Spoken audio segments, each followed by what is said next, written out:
चुप रहने का महत्व। दुनिया की सबसे तेज छुरी हमारी जबान है और दुनिया के सबसे खतरनाक हथियार हमारे शब्द हैं, जो बिना किसी का खून बहाए लोगों को अंदर ही अंदर मार सकते हैं। हमारे शब्द हमारी ताकत हो सकते हैं, उसी के साथ यह हमारी सबसे बड़ी कमजोरी भी हो सकते हैं, अगर हमें नहीं पता कि कब, कहां और क्या और कितना बोलना है। यदि हम सही समय पर सही इरादे के साथ सही शब्दों का प्रयोग करते हैं तो यह हमें एक सफल व्यक्ति बनाता है। लेकिन अगर हम सही समय पर सही इरादे से सही शब्दों का इस्तेमाल नहीं करते तो यह हमारे जीवन को नर्क से बदतर बना सकता है। तो चलिए जानते हैं एक कहानी के माध्यम से चुप रहकर जीवन को कैसे बदला जा सकता है। जापान में एक बहुत ही प्रसिद्ध बौद्ध भिक्षु रहा करते थे। उनका नाम रिसाई था। रिसाई अकेले रहते थे। दुनिया के शोर शराबे से दूर जंगल में वो रहते थे और वह बड़े ही ध्यानी और प्रभु भक्त व्यक्ति थे, इसलिए वह पूरे जापान में बहुत प्रसिद्ध थे। एक दिन एक राजकुमार रिसाई के पास आया और बोला, हे प्रभु, मैं हमेशा थका हुआ, निराश और परेशान महसूस करता हूं। मेरा मन बहुत अशांत रहता है। हालांकि मेरे पास सब कुछ है, दौलत, शोहरत, सुख सुविधाएं जो हर व्यक्ति चाहता है या पाने की चाहत करता है, लेकिन फिर भी मेरे अंदर इतनी अशांति और चिंता क्यों है। रिसाई ने उसकी बात बहुत ही ध्यान से सुनी और कुछ सोचने के बाद कहा, तुम इस प्रश्न का उत्तर जानते हो, बस तुमने कभी इस प्रश्न को हल करने की कोशिश नहीं की है। रिसाई ने आगे कहा, मैं एक खोज करना चाहता हूं, क्या तुम मेरा साथ उसमें दोगे? इस खोज के बाद तुम्हारे जीवन में किसी भी तरह की अशांति और चिंता नहीं रहेंगी। यह बात सुनकर राजकुमार बहुत खुश हुआ। उसने रिसाई से कहा, बताइए, मुझे क्या करना होगा? अपने मन के शांति के लिए मैं कुछ भी करने को तैयार हूं। राजकुमार की बात सुनकर रिसाई ने कहा, तो फिर अगले 15 दिन तक मेरे आश्रम में रहोगे और एक सामान्य व्यक्ति की तरह अपना जीवन व्यक्तित्व करोगे और इन 15 दिनों में तुम अकेले और चुपचाप रहोगे जितना हो सके। कम बोलोगे? राजकुमार सहमत हो गया। पहले दिन राजकुमार को लगा कि उसका मन सामान्य से अधिक अशांत और विचलित है। उसके मन में तरह तरह के विचार आ रहे थे और वह आम लोगों की तरह जीवन जीने में असहज महसूस कर रहा था और उसे अंदर से बोलने की चाहत हो रही थी, लेकिन वह चुपचाप रहा।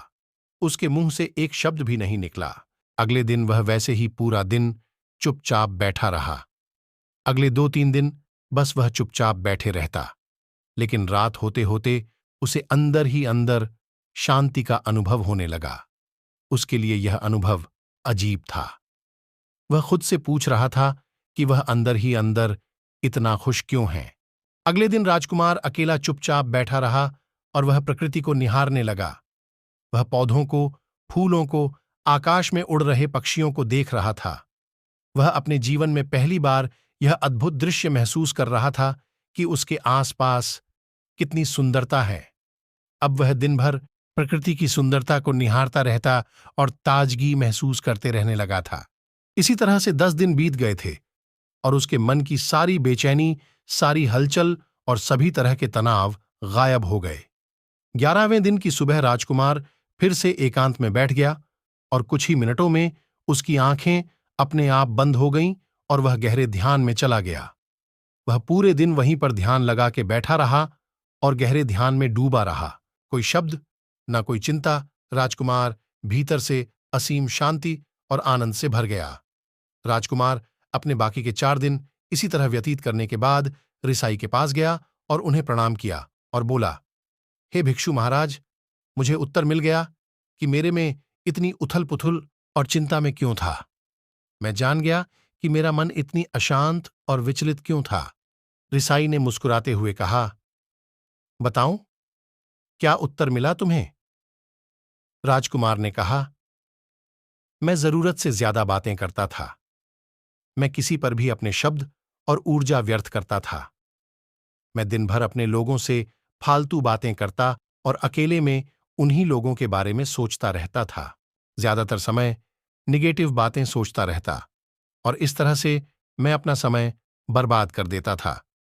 ज्यादा बोलने और निगेटिव सोचने से मेरा मन अशांत और बेचैन हो गया था। इसी वजह से मैं किसी काम को ठीक से नहीं कर पा रहा था।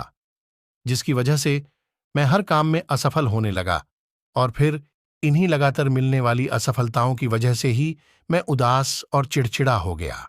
इन्हीं सभी चीजों के वजह से मेरा जीवन बर्बाद हो रहा था। यहाँ पर हुए 15 दिन मेरे लिए पूरी तरह से अलग थे। मुझे कुछ अलग ही एहसास यहाँ पर हो रहा था। अब मुझे ऐसा लग रहा है मैं अपना जीवन पूरी तरह से जी रहा हूं, लेकिन इसके पहले मैं अपना जीवन गलत तरीके से जी रहा था।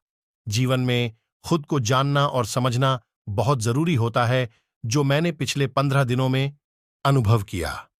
राजकुमार की सारी बातें सुनने के बाद रिसाई ने कहा, सिर्फ तुम ही नहीं, दुनिया में ज्यादातर लोग जरूरत से अधिक बोलते हैं।